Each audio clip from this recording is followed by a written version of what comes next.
Tell me if you've had this experience. You walk into your kitchen, you look in your sink, you might have smelled something before you even looked in your sink, but then you see that nasty, sad kitchen sponge sitting there waiting for you to clean your next pot or pan with. And then you question yourself and you're like, should I really be cleaning with that? Well, we've solved for that over at Makers Clean, and that is why I want to introduce you to the reusable scrub cloth.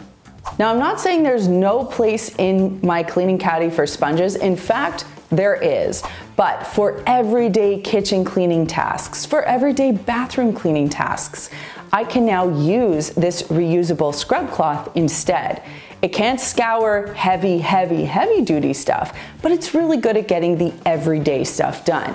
Then I can rinse it and place it in the washing machine, and it comes out clean and without any odor. Well, I'm really glad I got the opportunity to introduce you to the reusable scrub cloth, and I hope you understand the difference between that and a regular sponge. If you want to learn more about Makers Clean, you can subscribe to the channel by clicking this button over here, and of course, you can check out this video, which will teach you pro tips on how to clean and maintain your microfiber cloths. Thanks so much for watching, and we'll see you soon.